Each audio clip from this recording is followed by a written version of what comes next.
स्वास्थ्य शिक्षा अधिकारी का फॉर्म आ गया लेकिन सिलेबस नहीं आया और ये कंफ्यूजन आप लोगों को पढ़ने नहीं दे रहा है। बात भी सही है कि जब पाठ्यक्रम का पता नहीं है तो हम पढ़ें क्या। नौकरी पाना है, लक्ष्य हमने बना लिया है कि चलो हेल्थ एजुकेशन ऑफिसर में सेलेक्ट होके ही रहेंगे, लेकिन ऐसी रणनीति क्या हो जिससे कि ये सिलेक्शन वास्तव में मिल जाए। पेपर के पैटर्न को अगर देखें तो पेपर बस सिंपल सा है कि एक स्क्रीनिंग टेस्ट होगा जिसको पहले आयोग कह रहा था कि ऐसी कोई ज़रूरत नहीं पड़ेगी, तो सिलेबस की भी ज़रूरत नहीं पड़ेगी और ऐसे ही सीधी भर्ती के तौर पर इसको निकाला गया था। लेकिन फॉर्म यूपी में इतने तो पढ़ ही जाएंगे, जो सब्जेक्ट इन्होंने रखा था कि स्क्रीन टेस्ट की ज़रूरत पड़ेगी, आयोग को भी पता होना चाहिए था। तो पहले स्तर पर ये जो टेस्ट आपका होगा, ये अगर पुराने पैटर्न पर रहा तो आपका ये 300 नंबर का पूरा टेस्ट होगा और उसके बाद में फिर एक साक्षात्कार इसमें होगा। लेकिन अब सबसे बड़ी बात है कि ये 2005 में एग्जाम हुआ था, 20 साल का ये गैप आ गया। अब वास्तविकता ये है कि जो पैटर्न पहले था वो पैटर्न अभी फॉलो होगा या नहीं होगा, इसी में लोग असमंजस में पड़े हुए हैं। अब ये असमंजस कैसे दूर किया जाए? जब तक आयोग कोई सिलेबस नहीं जारी करता है तब तक तो ये असमंजस दूर नहीं होगा।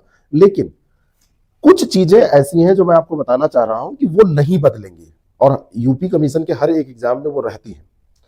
पैटर्न बदल सकता है लेकिन कुछ विषय ऐसे हैं जिनको आप कोर सब्जेक्ट कह सकते हैं, वो नहीं बदलने वाले हैं। जैसे जनरल स्टडी का पार्ट नहीं बदलेगा, यूपी स्पेशल का पार्ट नहीं बदलेगा, हेल्थ साइंस का कुछ पार्ट जो है वो निश्चित तौर पर रहेगा ही, सोशियोलॉजी का कुछ पार्ट निश्चित तौर पर इसमें रहेगा ही। तो 20 साल, 25 साल, 30 साल, जितना भी गैप आप इसको मान लें, लेकिन उस गैप में कुछ चीजें तो नहीं बदलने वाली है, निश्चित तौर पर वो रहेंगे। तो आपको डरना नहीं है, इसको समझना है कि जो कॉमन चीजें हैं उसको पढ़ना शुरू कर दीजिए, नहीं तो जो लोग मेहनत कर रहे हैं वो सेलेक्ट होंगे।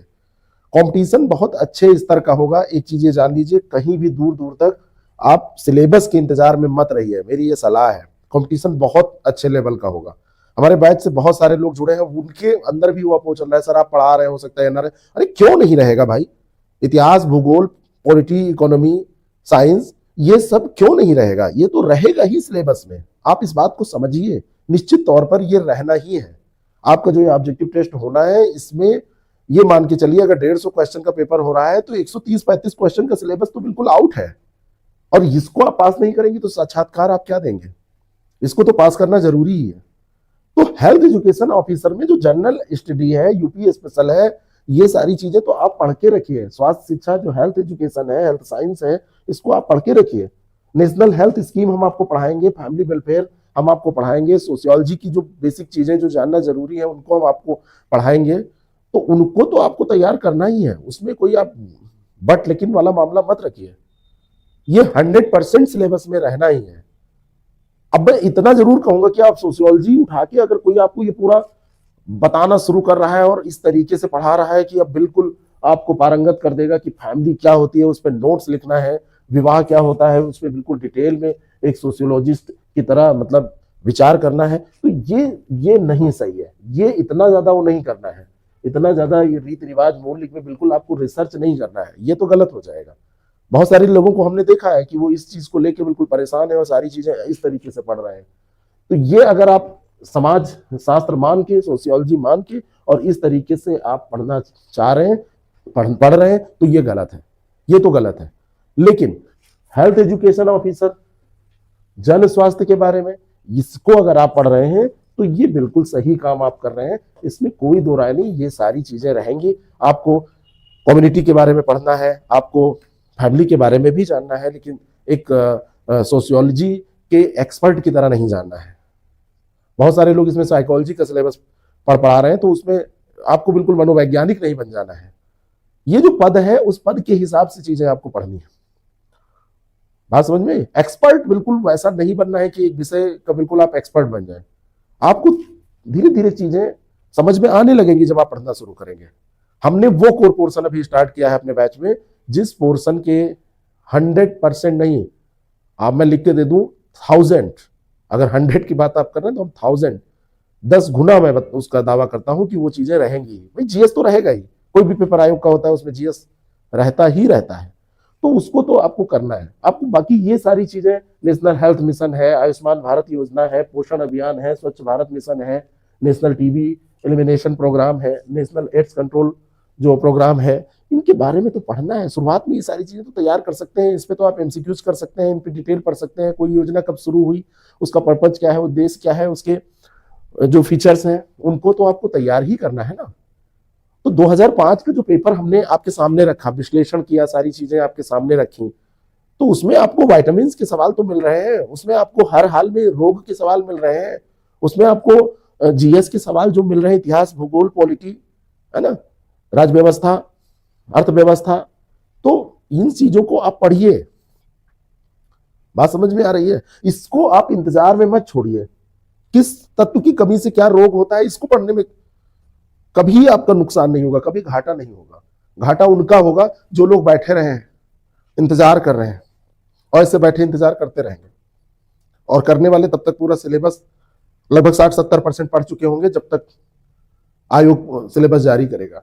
तो सिलेबस के चक्कर में आप मत बैठिए, ये काम करिए, अच्छा सा एक प्लान करिए, है ना। 80% ये कोर है, कोर मटेरियल, उसको हम पढ़ा रहे हैं, हम पढ़ रहे हैं। तो अगर हम पढ़ा के उसको आपको कह रहे हैं कि ये आएगा, तो ऐसा नहीं है कि वो बस ऐसे हवा में। उसको पढ़ाने का उद्देश्य ही यही है। आप चाहे हमारे साथ तैयारी करें, आप चाहे जिसके साथ तैयारी करें, चाहे आप खुद पढ़ें, ग्रुप में पढ़ें, जैसे भी पढ़ें, लेकिन इसको तो आपको छांटना पड़ेगा, ये 80%, है ना। तो यहां पर 80% सिलेबस तो हर हाल में आपको मिलना ही है, जो हम करा रहे हैं इस समय। और आप चाहें तो उससे जुड़ के अपनी तैयारी कर सकते हैं। तो जो 80% पता है उस पर अपना पूरा अच्छे से जोर लगाइए। बात समझ में आ रही है? क्योंकि अब अगर सिलेबस आने के पहले आप 80% छोड़ के रखेंगे, केवल 20%, हाँ चलो ठीक है थोड़ा बहुत देख लेते हैं, तो 80% आप नहीं तैयार कर पाएंगे। ठीक है? और अच्छे से नोट्स बनाइए, अच्छे से पढ़िए। पीडीएफ के चक्कर में बहुत ज्यादा मत रहिए। वो चाहे मेरे द्वारा या कहीं पे भेजा जा रहा है पीडीएफ, उसके चक्कर में आप मत पढ़िए। आप हमेशा कोशिश करिए कि जो भी आपने पढ़ा है उसको आपने क्या दिमाग में कितना रखा है, कितना वो आपको याद आता है, कितना आप उसको रिकॉल कर सकते हैं, ये तरीका सबसे अच्छा होता है ना। तो ये आप, है ना, SQ5R, इसको सर्वे, क्वेश्चन, रीड, रिकॉर्ड और रिसाइट, रिव्यू, ये मेथड कहते हैं, जिसमें आप कीवर्ड्स नोट करके, नोट्स बना के फिर समराइज करते हैं चीजों को, और समराइज करने के बाद में याद रखने की कोशिश करते हैं, है ना। आप रिवीजन करते हैं, आप फिर उसको देखते हैं कि जो हमने पढ़ा है कि उसमें आपको कितना याद है। 24 घंटे के अंदर उसका एक रिव्यू आप करते हैं, है ना। और उसके बाद में फिर सवाल पूछ के आपको देखना होता है कि आप वास्तव में कुछ तैयार कर पा रहे हैं कि नहीं। तो एक साइंटिफिक तरीके से इसको तैयार करने की कोशिश करिए, क्योंकि भूलते सारे लोग हैं। ऐसा कोई नहीं है कि जो नहीं भूलता है। अगर भूलेगा नहीं तो दिन भर में इतने विचार आपके दिमाग में आते हैं, दिक्कत हो जाएगी। तो भूलते सारे लोग हैं, लेकिन आपको काम भर की चीजें याद रखनी है। आप अपने चारों तरफ ऐसी सराउंडिंग बनाइए, चारों तरफ ऐसे जैसे आपके पढ़ने के कमरे में सजावटी चीजें क्या होनी चाहिए, सब नोट्स लगे होने चाहिए। सबका अपना अपना तरीका होता है, लेकिन उसके बाद फिर भी जो स्टूडेंट का कमरा है, इसके बावजूद भी स्टूडेंट का कमरा कैसा होना चाहिए, जिसपे डेटाज होने चाहिए, दीवालों पे मुख्य बातें लिखी होनी चाहिए, कुछ तारीखें जो आप भूल रहे हैं, कुछ शब्द जो आप भूल रहे हैं वो नोट होनी चाहिए। इस तरीके से आप तैयारी करना चालू करिए। आप पढ़िए, अपना टाइम टेबल बना लीजिए, टाइम टेबल बना के आप स्टार्ट करिए, पढ़िए, जिससे कि ये आने के पहले सिलेबस आपका लगभग 80% तैयार रहे, जो हर हाल में रहना है। और फिर इंटरव्यू की तैयारी हम लोग करेंगे, जम के करेंगे। अगर आप चाहते हैं हमारे साथ तैयारी करने, तो निरंतर आपको तैयारी कराई जाएगी, सही राइट डायरेक्शन में कराई जाएगी, जिससे आपको सफलता मिले।